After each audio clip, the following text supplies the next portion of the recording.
Okay, well, hi everyone, and welcome to our virtual Teens Leading Change showcase. We just have a few guidelines that we wanted to share with everyone, and please ask that folks keep your camera and microphone off unless you're presenting. And to change your name if you haven't already to your real first name and branch library. And we just wanted to let you know that there's going to be a Q&A session towards the end, and that the meeting is being recorded. Next, I'm Candace Wingy Mack. My pronouns are she, her, and hers, and I manage system-wide young adult services at the Los Angeles Public Library. Our library system consists of our beautiful central library in downtown LA, which is behind me, at least virtually, and our wonderful 72 branch libraries throughout the city of Los Angeles. Together with our Teens Leading Change Committee, I help coordinate the Teens Leading Change initiative. Thank you so much for joining us today as we celebrate and recognize the visionary work of the Teens and Library Foundation staff who worked on Teens Leading Change projects this past school year. Many thanks also to the staff of the Library Foundation of Los Angeles, our fiscal sponsor and thought partner on this initiative. And now we'll be hearing from Madeleine Bryant, the Associate Director of Youth Services, to share more information about Teens Leading Change. Good morning, everyone. Thank you, Candace. It is so good to be here today, and I truly have joy in my heart this morning as I anticipate this 5th Teens Leading Change showcase of projects. Every single time I am awed, inspired, and filled with hope at the intelligence, determination, and talent that the teens of Los Angeles demonstrate. Traditionally, libraries are known as being quiet places of literature and learning. And sometimes that's true, but what most people don't realize, and especially those who haven't used a library lately, is that it is actually very much, and you all know this, a lively place of community engagement and very much a demonstration of democracy in action. It is the mission of the Los Angeles Public Library to provide free and easy access to information, ideas, books, and technology that enrich, educate, and empower every individual in our city's diverse communities. We are here to celebrate that mission today and the teens who have embraced it wholeheartedly. I'd like to share a famous quote with you as we embark on today's program. How wonderful it is that nobody needs to wait a single moment before starting to improve the world. Anne Frank wrote that while hiding with her Jewish family from the Nazis during World War II. Teens, you have started to improve the world, and I congratulate you and encourage you to never stop. Now I'd like to introduce Ken Brecker, President of the Library Foundation of Los Angeles and champion of Teens Leading Change from the very beginning. Ken? Thank you. Thank you so much, Madeleine. I hope you can hear me. I'm very excited to be here. I share your sense of joy. I woke up this morning and immediately thought, yes, today's the day we get to hear from the teens. I wanted to say a couple of very quick thank yous.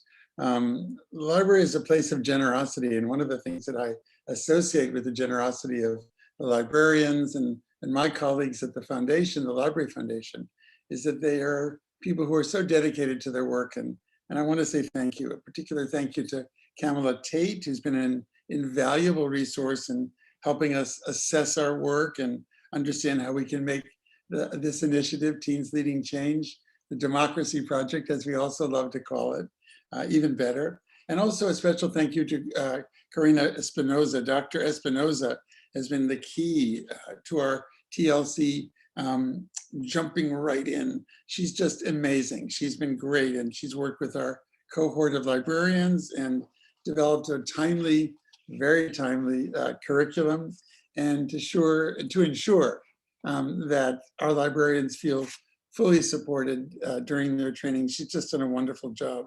All her work is an extension of the Teens Leading Change program. It's new and it's important to the future. And it's also, I think it's fair to say, and thank you teens for this, being watched by other library systems around the country. We're very excited about what you're doing. I want to say a sincere thanks to my colleague, Shirley Tao, also to Madeleine, obviously, and thank you for your introduction, and to Candace, Wingy, Mack, who's just been incredible from the very beginning of this project. One of our goals, and this is something that also has to do with generosity, is to be sure that the people who support the library, our patrons, and the people who also financially support the library, understand and feel connected to the work that you're doing, the teens are doing in this project. And they are the most incredibly generous people. They are as excited about what you're doing as we are. And that's a wonderful thing to have for people who are actually in so many ways making it possible.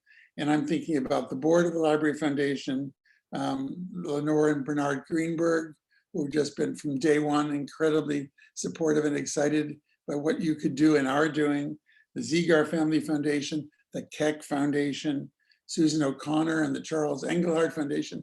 These are people actually around the country, not just in Los Angeles, who are ready to follow. They're ready to take your lead. I just think that's wonderful. When we're in a different generation and we're looking to you, it's exciting because we know that our future leaders are right there and they'll be talking to us today. So thank you for that. It's now my honor to introduce Judge Karen Stevenson, U.S. Magistrate Judge for the Central District of California. She's a graduate of Stanford Law School. She earned her BA, Phi Beta Kappa, that's the top, at the University of North Carolina, where she was a Moorhead Scholar. And she earned her master's in European history as a Rhodes Scholar at Oxford University in England. And I was able to confirm this morning. There's a wonderful story which turns out to be true, that always people whisper in your ear when you meet Karen Stevenson. They say, do you know, and I checked this morning if it's true, that she rode, when she was just a few years older than the teens in this project, she rode her bicycle alone across the British Isles, 1,200 miles. And what an adventure that was. Maybe we can get her to tell us a little bit about that one day as well. Before becoming a judge, she was voted and honored as one of our nation's leading Black lawyers. She serves on the board of the Federal Bar Association, and she's the director of the Library Foundation of Los Angeles. How do we get so lucky to have her in our library system and to have her with us today? It's an honor to welcome Judge Karen Stevenson. Good. Thank you, Ken. Thank you, Madeleine, very much. Shirley and all of the staff who put together this amazing program of Teens Leading Change. And good morning, teens. I have to say, as a member of the Foundation Board, this is one of my favorite events of the year, not just because of my participation in the Library Foundation, but as a citizen of Los Angeles. I'm so proud and happy to support and see and be engaged in what you teens are doing. Even though this is probably my third time being involved, I love being part of the Teens Democracy Program and Teens Leading Change. But believe it or not, for the first time, I actually looked up the word democracy this morning. We think we know what it means. It actually comes from two Greek words, demos, which means people, and kratos, which means rule. So democracy is the idea that the citizens of a country should take an active role in the government of their country and manage it directly or through elected representatives. Both of those are essential to a healthy democracy. And so I am so proud to celebrate with you today your direct participation in our democracy, living it, being a part of it. It's not some dim and distant activity you do when you finally are old enough to vote. No, you are demonstrating democracy right now, and your projects demonstrate that you are taking on some of the most challenging and difficult problems that we face and making change now. So I have a conversation. I was at the first sort of post-COVID dinner party where everyone was vaccinated earlier this week, so I'm so thrilled about that. But at that dinner party was a young woman that I've known. She was the daughter of my friend's parents, and I've known her all the way through high school and college. And we got in a really heated conversation at dinner about some social issues that are right at the forefront. Some of the things you're talking about today. And afterwards, Haley sent me a text and said, you know, I'm so sorry I get heated about this, and I really appreciate the encouragement, but sometimes I also need to shut the hell up and listen. And that was her feeling, sort of being the youngest person in this conversation at dinner. And I texted her back and I said, you know, Haley, keep raising hell. It suits you and it makes us better. I say that to all of you teens. Keep raising hell, keep speaking up, speaking out. You make us better and you make our world better. And I'm so proud and pleased to share this Demokratos experience with all of you. So good luck and congratulations. I can't wait to see how all this plays out. Thank you, Ken. Thank you again, Madeleine and Shirley and everyone. It's an honor to be with you all.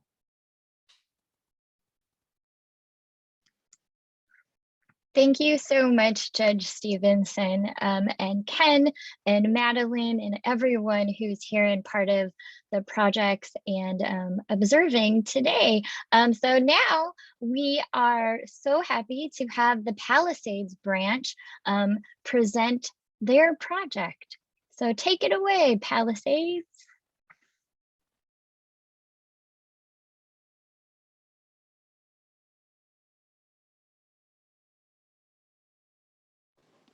All right. Hello, my name is Amara Vergara. Hello, my name is Ruben Gonzalez.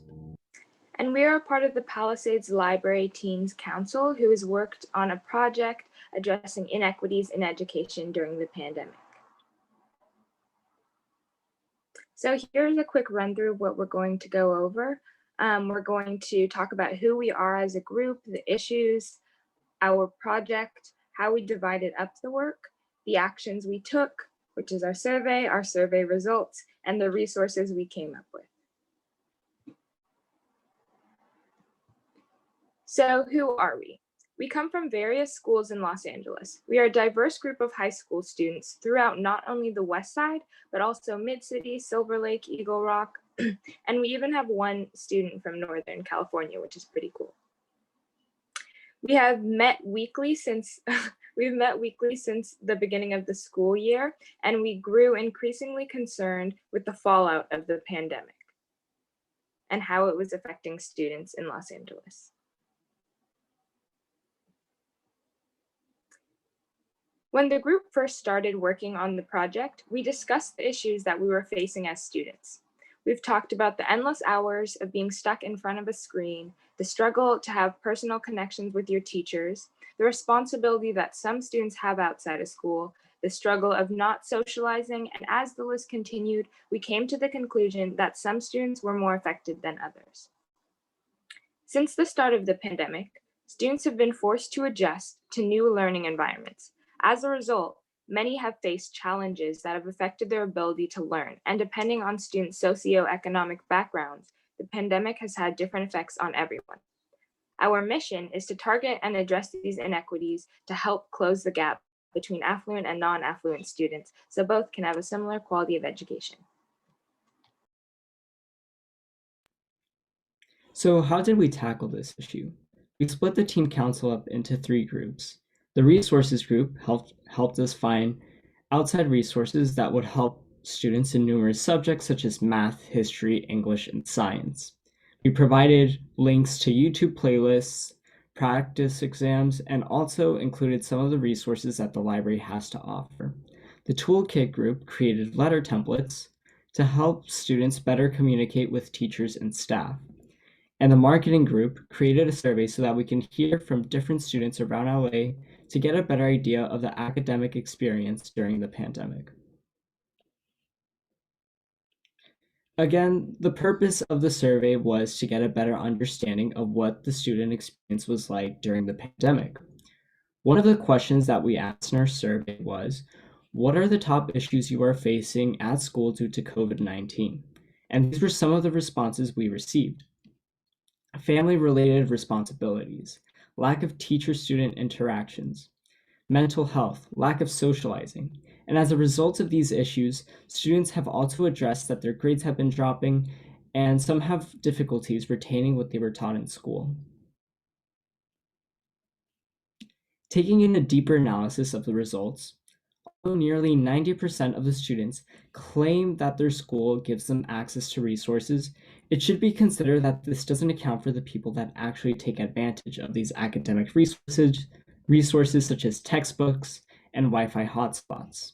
Some students are intimidated to ask for these resources, and ultimately, in our toolkit document, we have several different letter templates that we created so that students can feel more comfortable in reaching out to a teacher.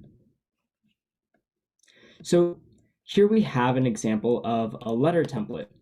And this, for example, could be used for asking an extension for a classwork assignment, a homework assignment, or even an exam.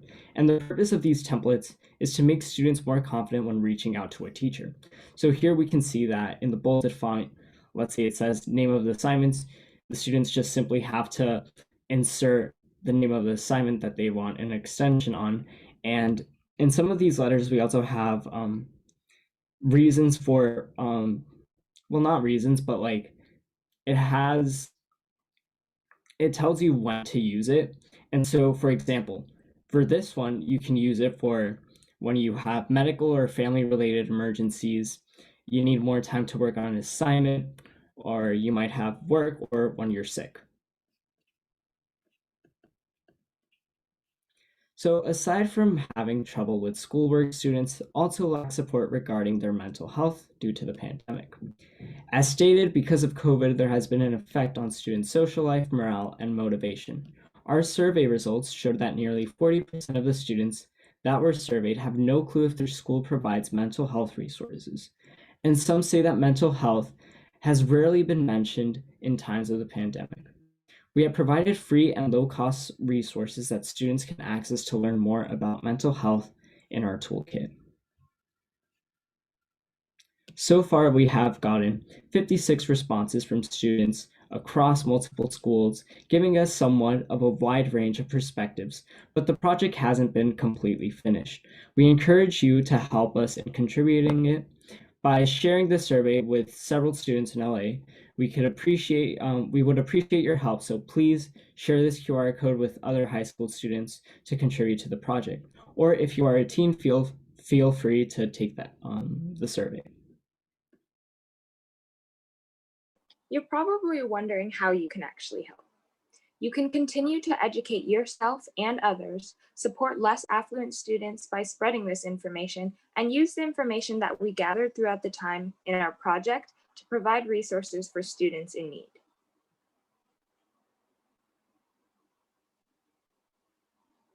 If this topic interests you, we invite you to join us on our presentation on May 6th. We will be welcoming teens from all over Los Angeles to help set our plans into action, get involved, and share their opinions. We hope to see you there.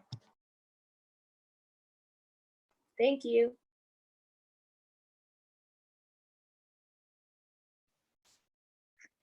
Thank you so much, Amara, Jessica, and Ruben. Next up are the teens from the Durant Branch Library.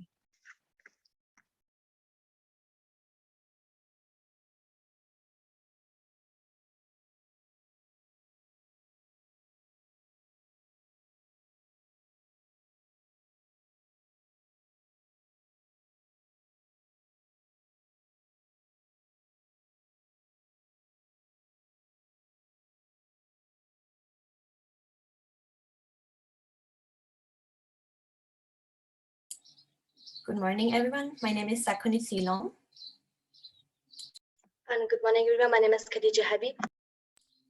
We are from Hollywood High Matter with Purpose Club, Teens Leading Change, and we are currently working on education equity.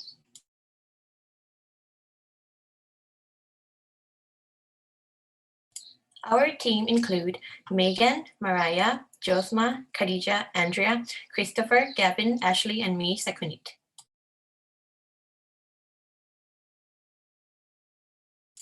Our purpose. We want to provide all students with access to technology and public Wi-Fi with a focus on the Hollywood community.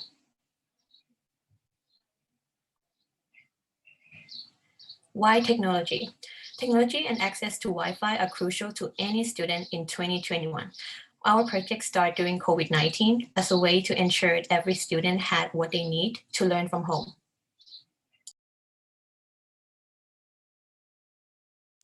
Research. After our research through reading bill articles and survey, what we found out is that our community most affected are those of color.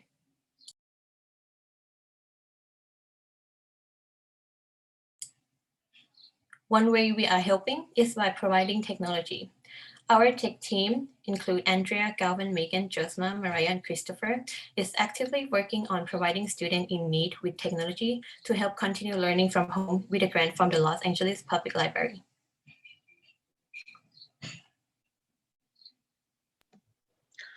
During our research, we also decided to create a petition in order to get our community involved in a specific action. We expect our team to get 1,000 signatures in order to be able to provide public Wi-Fi, as well as the smart parks to our students.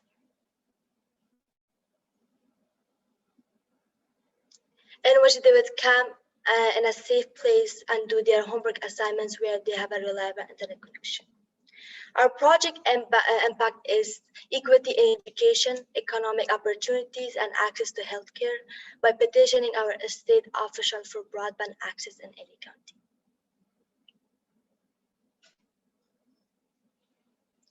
What we learned from our project is that broadband and access to technology are as important for society as electricity and water. We learned that this is the only beginning of solving a larger problem concerning the modern digital divide.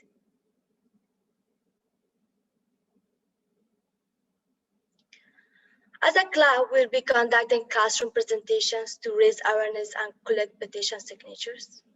We'll be canvassing our community to get more voting age adults involved. Once we have enough signatures, we plan to submit our petition to our representative, Adam Schiff. But what we need is your help and support in order to be able to work on this case. Thank you so much for listening to us and for supporting our Smart Park initiative.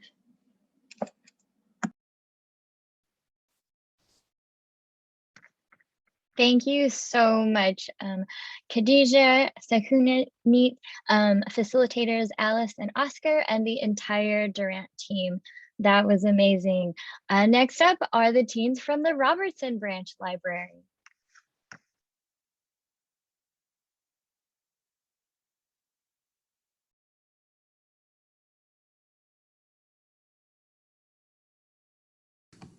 Hello, I'm Sarah Lefkowitz. I am Talia Kornsweig. Hi, I'm Jacqueline Mendez. And I'm Linda Hernandez. So we are the Robertson Teen Council, which is made up of over 27 teens from 8 different schools. And for this Teens Leading Change program, we decided to focus on the school to prison pipeline. Though our teen council members are from a variety of schools, have different backgrounds, and live in different parts of Los Angeles, we all had a level of familiarity with the school to prison pipeline going into this project because of how widespread the issue is in all of our schools. So how did we identify the school to prison pipeline as the topic we wanted to focus on? Well, we began with a discussion of issues that face our communities. We then condensed our ideas into 3 main issues: housing inequality, the criminal justice system, and racial inequities. In our next step, we tried to draw connections between these different issues and identify common themes that all of them shared. We found that common themes included the relationship between poverty, racism, incarceration, and the vicious cycle that encompasses all 3. We decided that the school to prison pipeline embodied all 3 of these issues and their relationship to one another, and was also a topic that each council member connected with as students who have experienced and or seen the lasting effects of this problem in their day-to-day life as students. Thank you. So Like Sarah said, in the early stages of developing our project, we spent a lot of time identifying inequality and injustice in our community, and we considered this on a national level and then a more local level. We identified the school-to-prison pipeline as a disturbing trend that we define as the criminalization of youth that begins in schools and disproportionately affects students of color and marginalized groups. Our council found that we all see elements of the school-to-prison pipeline around us, and some of us experience the symptoms of it in our own schools. We've come to understand that the school-to-prison pipeline is a product of racism and bias in schools, and that over-policing, zero-tolerance policies, and inadequate resources in public schools generate an environment in which largely students of color are targeted as criminals instead of being supported as students. We've also drawn connections between policing, incarceration, and the school-to-prison pipeline. Our project is focused on dismantling the school-to-prison pipeline and examining what we can do to combat it in our schools. We've explored what actions and approaches we can take to fight this trend, examining the influence that teachers, administrators, and coaches have in student lives on campus by listening to their perspectives. Most recently, we've organized and conducted interviews with teachers from our schools. We've gained a lot of insight around their perspective as they shared their personal opinions surrounding discipline, supportive teaching methods, and how they define the school-to-prison pipeline. We've invited educators, activists, and community organizers to share their experiences surrounding the pipeline, especially regarding policing in schools and disciplinary methods. We've spoken to advocates representing GRID, which is the Gang Reduction and Youth Development Program located in LA, Project Knucklehead, which is a nonprofit focused on dismantling the school-to-prison pipeline, as well as Students Deserve. These discussions with organizers and youth leaders have helped us to highlight courses of action that are effective in dismantling the school-to-prison pipeline. Some of these include implementing alternative discipline measures like teen court and restorative justice as a replacement for police, campus police, and policies that criminalize students. Addressing the lack of representation of people of color and marginalized groups in schools with empowering outreach programs, as well as implementing more programs like Teen Council for students to have something safe and productive to do in and out of school and provide a platform for them to voice their concerns. How has this project impacted us? Well, this project has given more of a universal perspective for us. It has opened our eyes to how the school-to-prison pipeline is incorporated in our daily school lives in ways such as the way we see teachers treat certain students, or how we see students getting disciplined, or how we see the quote-unquote random backpack checks in a different light. This could not have been possible without our amazing speakers who have given us the privilege of exploring different perspectives, from talking to people who are part of GRID, Project Knucklehead, and Students Deserve, which which focus on dismantling the school-to-prison pipeline. And we feel so grateful to have been taught about issues by such amazing advocate organizations. We have also learned more about topics and issues not usually discussed in schools. We have gained insight on teachers' thoughts, experiences, and themselves, which have enabled us to understand issues within our community more. As young adults, we are so grateful to have learned about such issues that impact everyone in our community. So the next step for our group, we are planning to have more speakers and have a time of self-reflection on what we have accomplished and what we have learned through this project. For everyone here and in our community, if you or yourself know someone interested, there are many community organizations you can join and get in touch with, such as the ones that Talia had mentioned, and Students Deserve, Project Knucklehead, and the Brace Foundation. So we'd like you to think about some of these questions. How can empathy play a greater role in schools and education? Why is discipline and punishment the answer? What do students need? So in the chat, you can put a way empathy could change the course of the school to prison pipeline, and why discipline and punishment is the answer. So an example could be, instead of going straight into a more extreme punishment, we could provide counseling and prioritize mental health.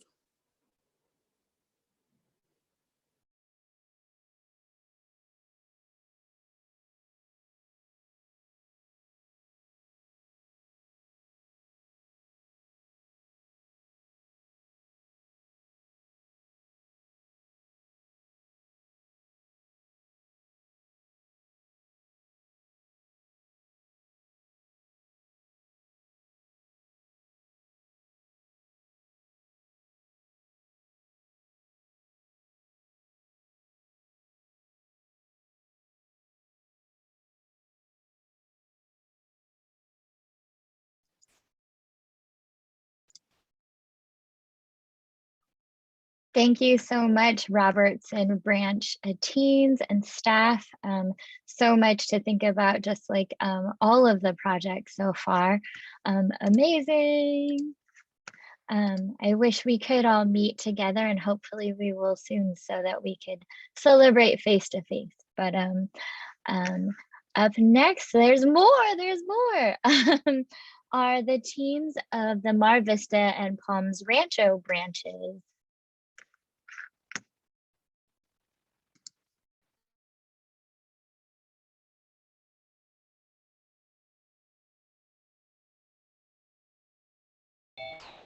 Hi, I'm Sophia, and I'm part of the Mar Vista and Palms Teen Council.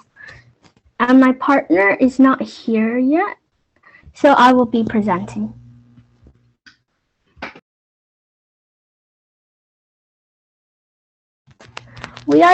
Our group is made of teens that are 6th to 12th grade from Mar Vista and Palms Rancho.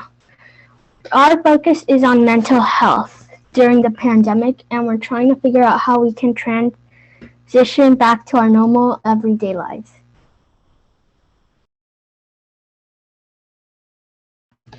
We did a lot of brainstorming on mental health and noticed that other students need support in school due to the pandemic.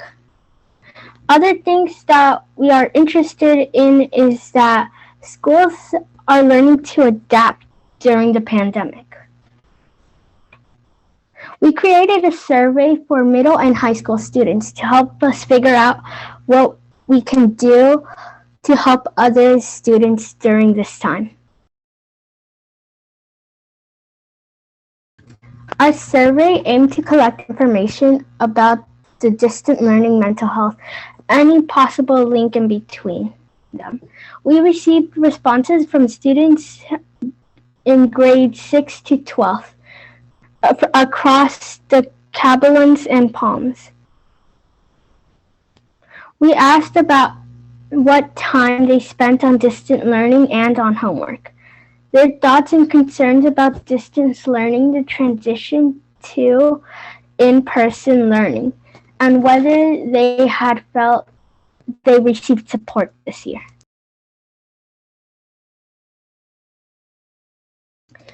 Here are some survey results that we got. It's about 67% said they are enjoying distant learning, either not really, but it has some positivities, or not at all. And students reported mixed results about distant learning. It's extremely tiring. It's super hard to learn from home when I know I'm going to graduate being online, and a few others. Returning back to normal. On a scale of 1 to 10, 1 being less excited, 10 being most excited of experiment for returning to school, our survey response were about 7.16 excited. Concerns about returning to school are some friendships that I made online, I hope they stay in person. No mental health help, no idea how to reach mental health services. School claims to have mental health resources but hardly advertise them And when you do try to seek them out, it's buried by pointless information. And these are comments that confirm that our mental health mission is valid.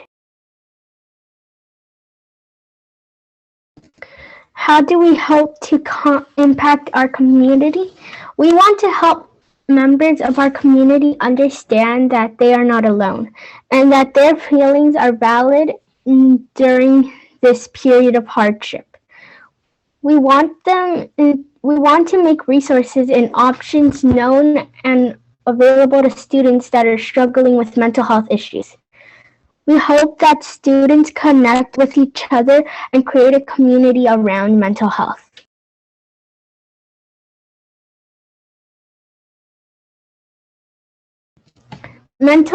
Helpful mental health resources for teens. Here are a few helpful resources about mental health.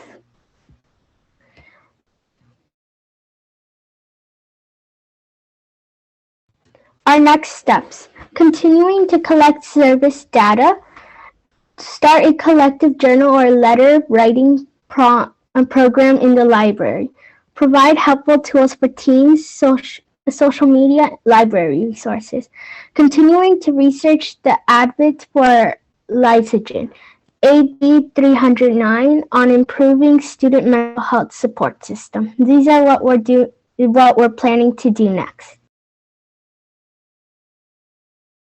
Thank you, and please take your survey if you have a survey.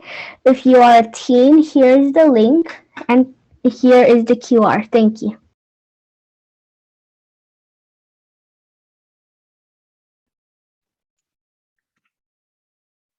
Thank you so much, Sophia, and all of the teens that worked on your project and your ongoing project. That was amazing.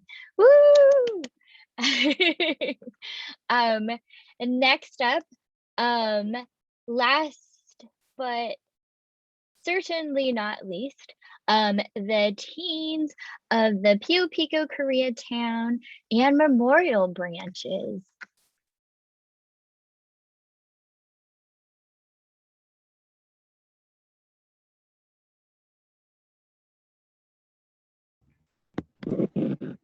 Hello, I'm Stephanie Nolasco. And I'm Michelle Lee. And this is Team Thumbs to Green Thumbs.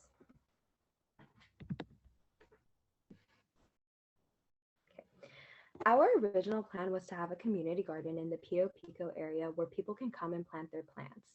But that did not play out the way we wanted to due to COVID. But we improvised and created gardening at home kits in order to learn how to garden at home while researching the various aspects of food poverty in the Pio Pico area and how to have a community garden and the impacts on the situation of food poverty in the area. So later on, we can advocate for a community garden.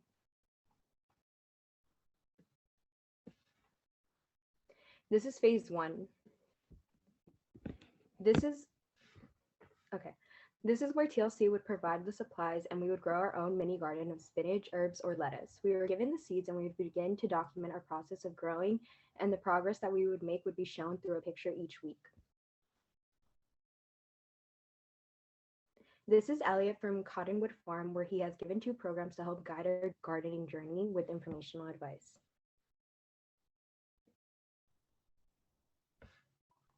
This is Michelle's experience. She had planted some spinach and left it out in the sun. At first, the seeds did not grow, but she continued with her spinach and soon got some results.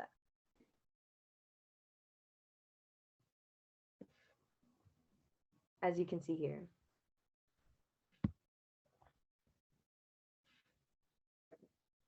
However, in my experience, I had planted some lettuce and had absolutely no luck with the seeds for a little over a month. But then Elliot came along on a call and gave us all advice. And as a communal opinion, they all said it was best to start over if we did not see any results. So I did that. And soon enough, I got some results and my seeds started to sprout.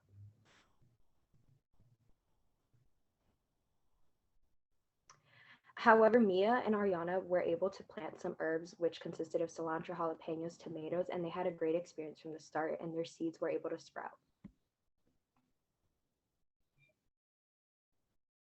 But both Kevin and Lauren did not have the best experience from the start. In fact, Kevin forgot to take out the plug, which caused his plants not to grow, but they're now growing and doing well. However, Lauren has tried about 3 times and still had no sprouts coming out, but she's still trying and caring for her plants. In all truths, the gardening process has been a trial and error with some patience, which is something all of us had to learn and still continue to try to do and care for our plants.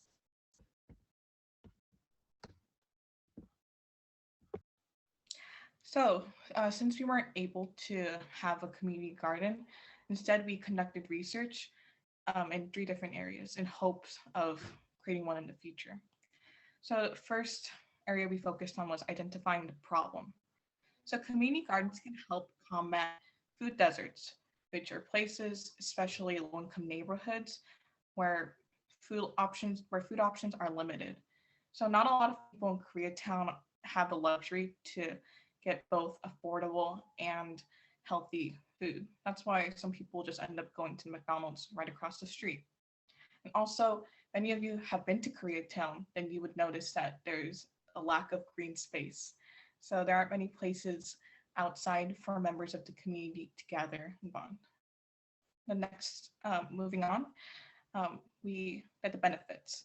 So one benefit is how community gardens can help promote community bonding. So you can meet new people, make some friends, and hopefully create long-lasting relationships and friendships. Also, you can relieve stress in a healthy manner. So instead of thinking about work or school, you can water your onions in peace while talking with your new friends.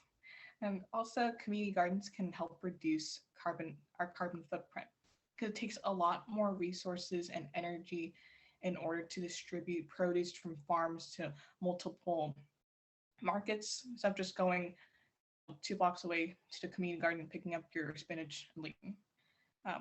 And another key benefit that we saw was how community gardens result in higher fruit and vegetable consumption among those who participate in one.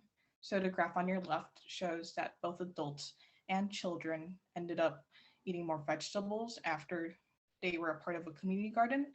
And the graph on your right shows that community gardeners have an overall higher fruit and vegetable intake than at-home gardeners and people who don't garden at all. So our last area of research was workability. So how do community gardens even work?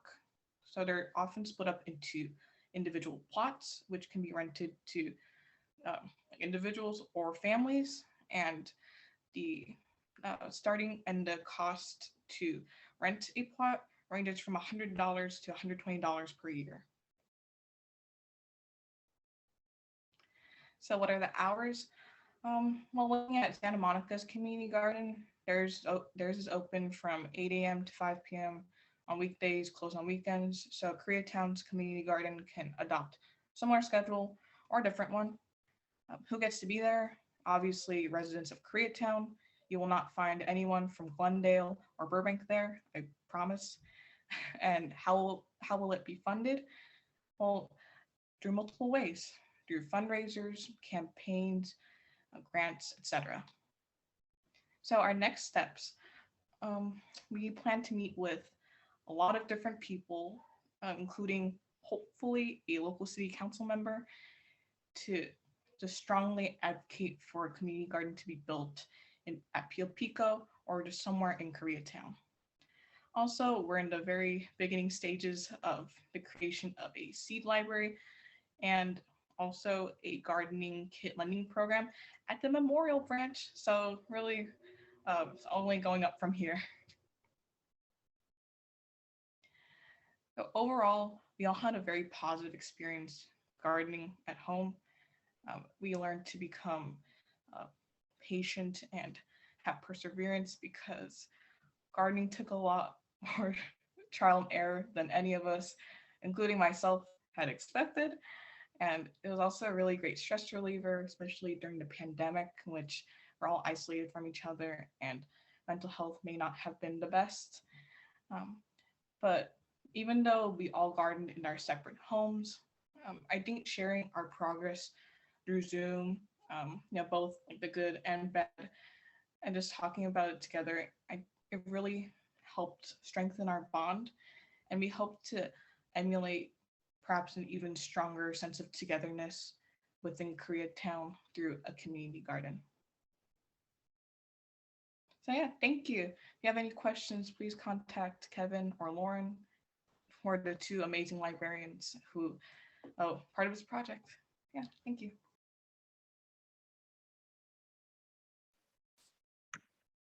Thank you so much, Michelle and Stephanie, and just shout out to how your shirt, Michelle, matched the slides. Like, it's just a fashion moment there.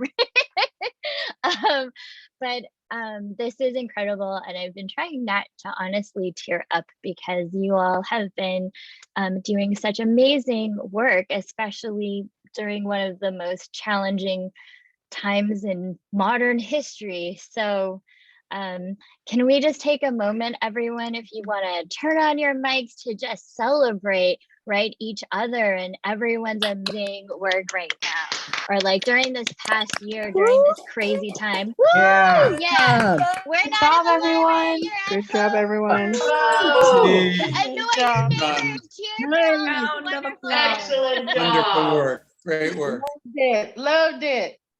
So much heart. Well So- done. Woo! Thank you so much. That was wonderful. So next we're gonna try an experiment and do some breakout sessions. This year, since we're virtual, we've set up 5 breakout rooms. Each will be guided by either 1 or 2 of the YA librarians who helped coordinate a TLC Cycle 5 project. And this is a chance for the teams to connect with each other to learn more about their projects, because now that you've seen everyone's awesome work, I'm guessing that y'all have questions as well as, you know, so many wonderful comments. And so, which would have been what folks would have done if we were able to have a face-to-face event. And there's also a Jamboard, which I'm going to put the link to it in the chat so that you can also add your comments there. We respectfully request that the adults who might be in the breakout rooms, please allow the teams to ask their questions and discuss first so that we can continue to center them and their amazing work during their event, as there will be a general Q&A portion coming right after the breakout sessions. So I'm gonna go ahead and copy paste or try to copy paste the link into the chat, and it's just a tiny URL to make it a little bit easier, and hopefully that'll still show up. And I'm going to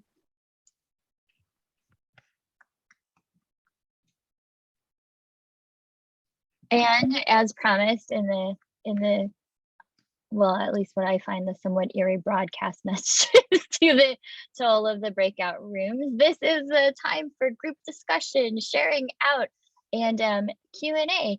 And so for this part, we would just like to ask, because we're still a pretty awesome and large group, you know, to please use the reactions toolbar down at the bottom to raise your hand if you had a question or wanted to share out some of what you had discussed.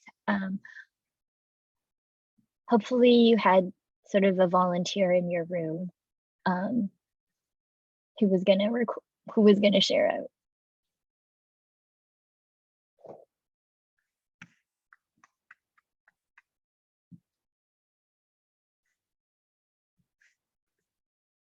Go ahead, Marjan. So I'm just gonna be, I guess, speaking for Breakout Room 1. We kind of agreed that we kind of learned that it's really important to kind of just see what happens when you just talk to people and reach out to them, just to be able to understand what they go through, and so that you could be able to understand what's going on in your community. And pretty much just kind of it's important to kind of just see what happens. And we also kind of talked about how social and racial and financial inequities, they aren't remote issues. They affect all of our communities.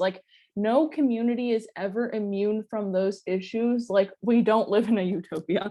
So it's like all of these communities, like every community essentially like experiences this in some way or another. And it's very important to kind of take initiative, because like many of the local issues that are, like, for example, the issues that were presented today, they often overlap one another.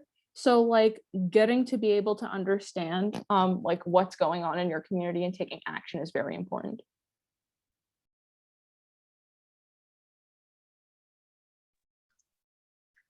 Thank you, Marjan. And I believe Jacqueline was also had her hand raised. Yeah, I don't really remember the number of breakout room, but yeah, in my breakout room, we were talking about how I asked how online has impacted everyone also working on the project. And one person said that it was it was kind of restrictive because of not being able to see people in person and being able to do the projects and the ideas they want in person. I think it's really nice, like, to have webinars and meetings like right now where we can connect with everyone and kind of share our ideas and creative ideas, because I feel like everyone in this meeting is very creative. But yeah, it's definitely I feel like very awesome that we can definitely do this right now and definitely know what our fellow teens are doing. It's just really awesome.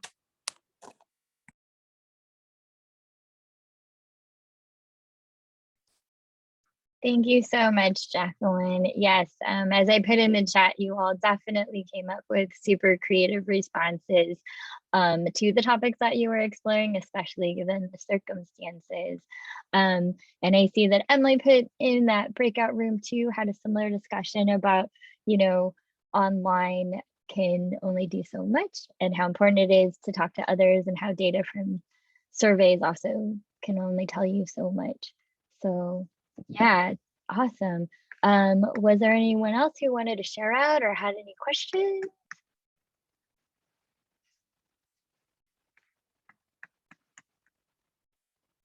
I know you all did the jam boards too, so.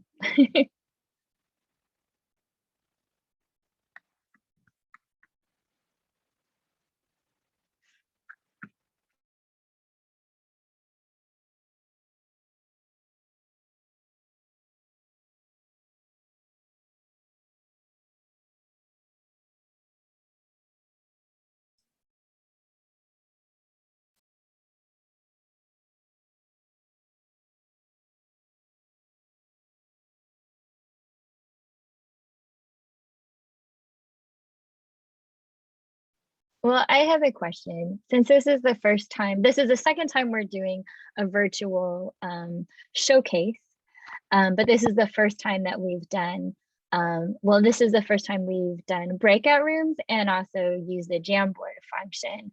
So how did you all feel about that? Was it helpful to give you more of an opportunity to chat with each other across projects?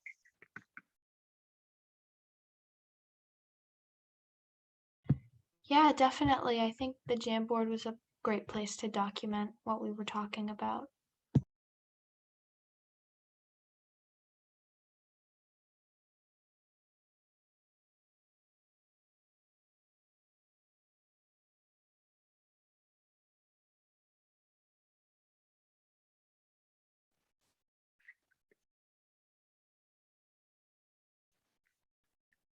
And I'm just sort of keeping track of the chat. Sarah says it was great to connect with students from other branches.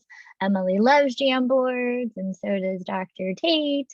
And Asakini said that they learned in Breakout Room 5 how interesting it is to have some teams working on a similar topic, and how folks can work together. And also kind of how online school is working for the teams working on different projects. How nice Linda says how nice it was to meet new people and see their ideas, and how Leela or Lila, I apologize if I pronounced your name incorrectly, said it was great to chat with other volunteers and learn how folks can come together even virtually. Oscar appreciated the cross-pollination of potential topics and project ideas. And Lauren's curious to know if this has given people ideas for their next project. Yes, that is a great segue into, yes, we will be having a cycle 6 and also funding for that as well. So, I mean, I know you haven't even rolled off of your cycle 5 projects yet, but if this has sort of inspired other things that you and your friends and colleagues might be interested in exploring in the fall, again, once, you know, maybe take a little break during the summer or what have you, you know, definitely help us get the word out, because the support is definitely there. Kamala says, yes, she's interested in knowing if folks if this has given people ideas for their next project as well. This is also part of the reason why this has been recorded, is it's going to be turned into like a clip and also, you know, shown online to hopefully help inspire other folks to do more and similar projects or different projects. Avita says they love seeing people come together, empower to the youth. Absolutely. Oh, I'm so sorry. And Montana, go ahead. Oh, I just wanted to say how I really enjoyed the breakout rooms. With it being a smaller group of people, it gave everybody a chance to speak on their own ideas and share stuff.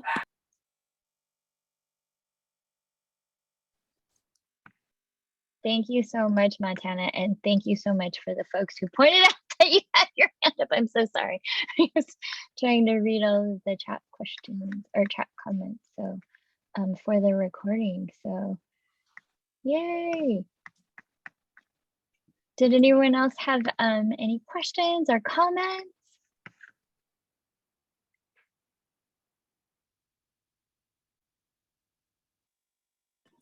Everyone did a really good job today. Absolutely. And Jacqueline? Yeah, like it's just like I said, I actually joined the Robertson Teen Council this year, and it's just really fun to see how everything is working online, and it was fun to talk with other teen council members, and yeah, I just had an amazing time. Yes, and these projects definitely they're definitely overlapped in a way where we can see that they're definitely all focused on students this year. I feel like definitely focused towards them and helping everybody who is going through a rough time right now. But yeah, it was definitely awesome to see. Thank you, Jacqueline. And yes, there was a question from Wansu. And yes, non-teen council members can join in on the next council, absolutely. Usually what happens is folks, you know, may not be teen volunteers or teen council members, but then they join teen council or become a teen volunteer so that you can have your community service hours and all the hard work that you do, which is super awesome, even without counting towards community service hours. But that is one of the advantages, as well as opportunities for other benefits as well. And so, yes, absolutely. We can put the email address in the chat if you're interested in signing up for the next cycle, and we can help connect you to your local YA librarian to help support whatever topic you may be interested in exploring. And then Khadijah mentioned that in Breakout Room 4, they discussed and shared their thoughts about the current situation and their plans for next year. And yes, everyone, y'all are so amazing. Yay.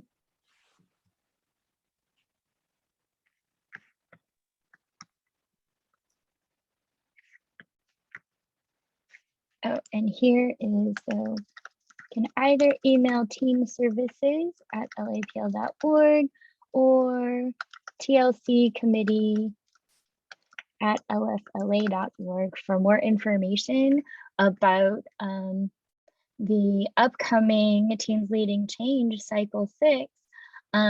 But I know all of the projects, as I mentioned, have plans to continue all of the amazing things that they have been working on, at least through June 30th, if not longer. So also keep an eye out. And remember those asks that everyone put out, into the universe, and things that we all can do to help address the topics and issues that everyone has brought up. So any other thoughts? We still have 10 more minutes if you want, not to keep you, but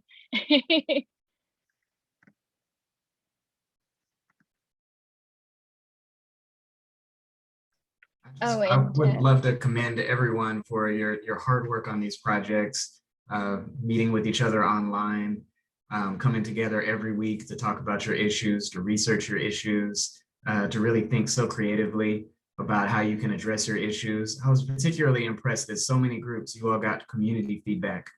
You heard from other students, you heard from community members about how these issues were impacting them.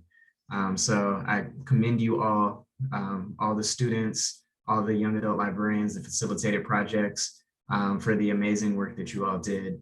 And Candace, I don't know if this was mentioned, but is there an opportunity to get involved next year? Will there be another cycle of TLC projects? And if so, how do you sign up?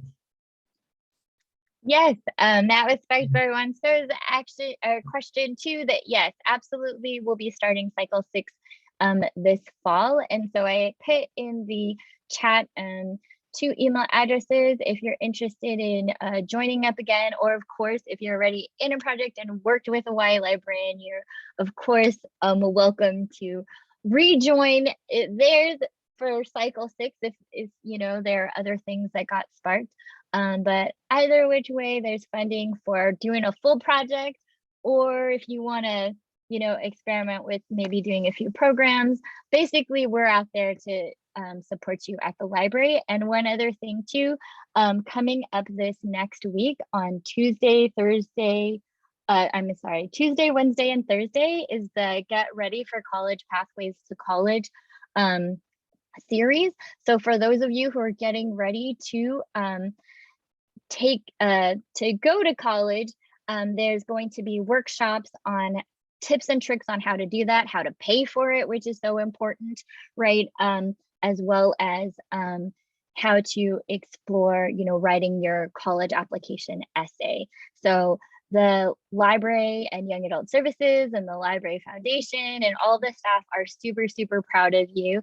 Keep up the amazing work, world changers, because this world needs a lot of help right now, but y'all are definitely moving that needle towards the positive, and we look forward to seeing all of the continued amazing work that you will all be doing. So thank you from the tops and the bottoms of our hearts, and let us know if there's anything that we can do, anything else that we can do to help support your efforts. So yes, I'm going to put in the chat one last Earl, lapl.org/teens. That's where all of the teen events are.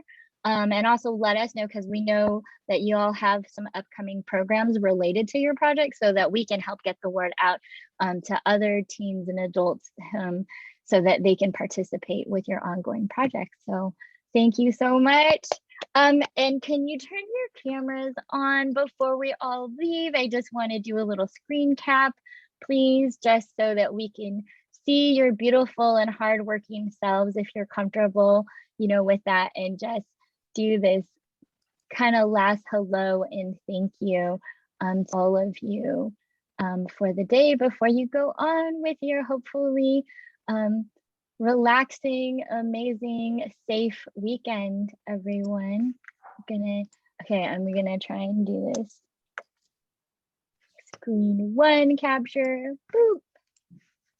And screen 2 capture, because yay, thank you.